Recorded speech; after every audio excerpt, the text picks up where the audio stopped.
हर एक दिन के साथ दिल्ली में कोरोना नए आंकड़े के साथ दहशत की दस्तक दे रहा है। हर 24 घंटे में कोरोना से जान गंवाने वालों की संख्या डरा रही है। बैठक का दौर, उपायों का ऐलान और अस्पताल के इंतजाम सब नाकाफी साबित हो रहे हैं।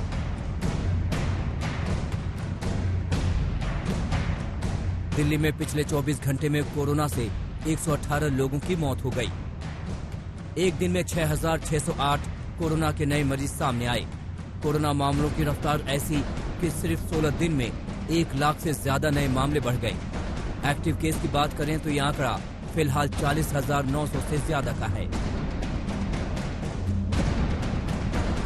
कोरोना पर काबू पाने के लिए दिल्ली सरकार ने फिर से घर घर जाकर कोरोना सर्वे कराना शुरू कर दिया है। स्वास्थ्य कर्मी जांच कर रहे हैं कि कहीं किसी में कोरोना के लक्षण तो नहीं हैं।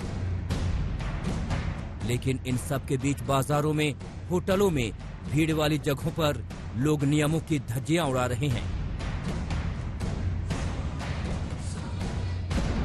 दिल्ली में शादी के समारोह में 50 लोगों के शामिल होने की इजाजत है, लेकिन उत्तर पश्चिमी दिल्ली के होटल सिटी पार्क में शादी में 150 से ज्यादा लोग शामिल हो गए तो होटल के खिलाफ एफआईआर दर्ज हो गई। दिल्ली सरकार के पास कोरोना से निपटने के लिए बाजार बंद करने का विकल्प भी आया था, लेकिन व्यापारी इसके लिए तैयार नहीं हैं।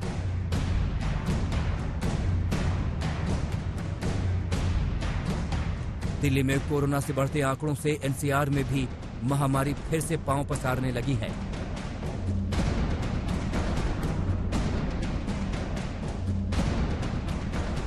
नोएडा में इस वक्त 1,401 कोरोना के एक्टिव केस हैं। नोएडा में अभी तक कोरोना के 21,000 से ज्यादा मामले सामने आए हैं और अब तक 74 लोगों की मौत हुई है।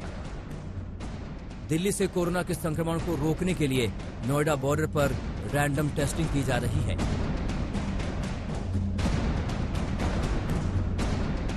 हरियाणा सरकार ने दिल्ली की सीमा से लगे शहरों में सीमा पर टेस्ट कराने का फैसला किया है। गुरुग्राम में दाखिल हो रहे वाहन चालकों की टोल टैक्स पर कोविड टेस्ट हो रहा है। साइबर सिटी के भीड़-भाड़ वाले इलाकों से लेकर मॉल, सदर बाजार, सरकारी ऑफिस में रैंडम टेस्टिंग की जाने लगी है। गुरुग्राम में सिर्फ नवंबर में 11,000 कोरोना के मामले सामने आ चुके हैं। इनमें से 63 लोगों की मौत हो चुकी है। कोरोना से बड़ी जंग लड़ रही मुंबई को भी दिल्ली से नए कोरोना संक्रमण से बचाने पर विचार किया जा रहा है। इसके लिए महाराष्ट्र सरकार मुंबई से दिल्ली के बीच ट्रेन और हवाई सेवाओं को रोकने की तैयारी कर रही है। मुंबई में बीएमसी ने दिसंबर तक स्कूल बंद रखने का फैसला किया है। नोएडा से भूपेंद्र चौधरी और गुरुग्राम से नीरज वशिष्ठ के साथ पंकज जैन, दिल्ली आज तक।